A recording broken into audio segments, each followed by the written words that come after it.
folks, it's Chris Thoreau here from Vancouver Urban Micro, and I'm really happy to be presenting to you my new home microgreens production workshop series. If you're familiar with some of the stuff I've done before, it's been much more focused on commercial production, and I've had a lot of requests over the years to do more home production tutorials, and so I'm hoping that this system here is going to meet people's needs. The great thing I think about looking at home production is overall it's not that much different than commercial production. The production cycle is still the same, the infrastructure is very similar, and the economics are very similar. So I think this is something that could start off as a hobby, a way of improving your health, becoming more food independent, definitely saving you money, and over time it could be something that evolves into commercial production.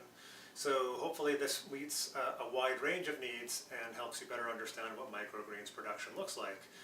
I've gone through a lot of the aches and pains and trial and error, so hopefully you don't have to, especially if you're looking to get a really quick start on things. So this series will basically look at production in sort of three major ways. One is going to be the infrastructure and space, where are you going to do it and what do you need. It's going to look at the economics. It's going to cost some money to set up, but it's going to save you some money once you get producing. And then we're going to look at the actual production as well, and how do you do a regular production cycle and troubleshoot problems along the way. So it's a very simple format, but it's going to give you a lot of information, like I said, that'll be good for both the home grower and the commercial grower. A big important part of this, if you're thinking about this workshop series, is whether you have the space. And I do recommend doing a setup in your kitchen, as I have done, and we'll talk a little bit about that, like finding space, making that space sort of blend into what you're already doing, unless you want a system like this to really stand out. But the idea here is trying to integrate the system into what you already have happening in your home. I've managed to develop a system that fits really well into my kitchen. I spend a lot of time in here cooking, and I wanted to have something that wasn't going to be disruptive and blended in really well. So we'll talk about that stuff. Most of your production is going to happen indoor. I have almost everything I need is actually right on the shelf here, with the exception of my soil, which I store outside on my balcony. So you need a bit of indoor space and a little bit of outdoor space, ideally. If you've got indoor storage for soil, great.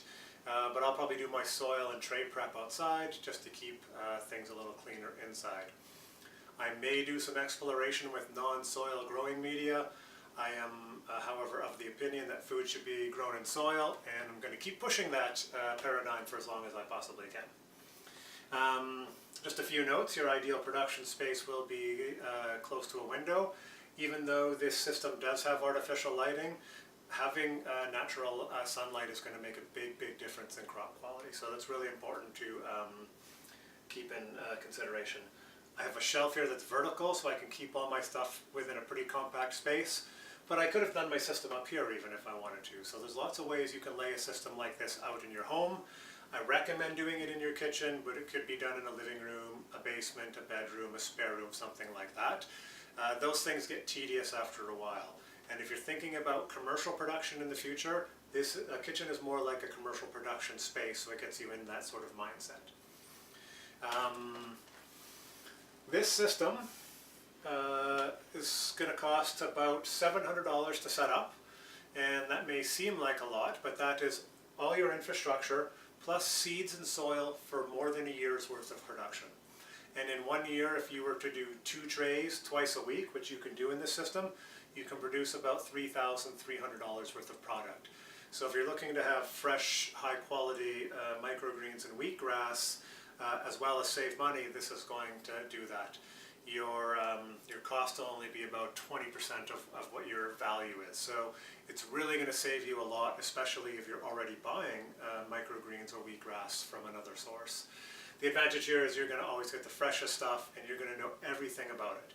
So something to keep in mind, there's going to be a bit of investment up front. You might already have some of the components already, and getting in that, like I said, that includes seeds for a year, soil for a year, my wheatgrass juicer, everything I need for production. So it's a very thorough system. So what I'm going to do for this series, I'm going to start out with infrastructure. I'm going to go through the infrastructure, look at what it is, where to source it, and what your costs are going to be. Then I'm going to look at the economics more closely. We'll look at those costs again of your infrastructure, and then we'll start looking at your production costs, giving you a sense of how to break things down. That's not so important for home production on a weekly basis, but I think knowing that in the beginning gives you a sense of how much it costs for a tray to make that tray and what the value of the product is you're getting in return. Whereas if you're going into commercial production, that financial side is something you want to be looking at quite regularly throughout a season. So it'll help prepare you for that if that's where you want to go. Once we've talked about infrastructure and economics, we're going to go into production. And I'm going to do a lot of production cycles here. I'm going to be able to show you stuff in real time. I'm also going to be able to do some time lapse here. And just little bits of troubleshooting and challenges that I've come up along the way. And what I can do is sort of take real-time questions and feedback so we can do little intermittent videos. And in the end, I hope, there's no reason you shouldn't be very much a production expert within 3 to 4 months. So I'm really looking forward to doing this series. I hope you find it valuable. Depending where you're watching this, there might be some links below, either going to the website or where you can find more videos like this, or to the Urban Micro Facebook page. So I hope you enjoy this course, and I'll see you soon.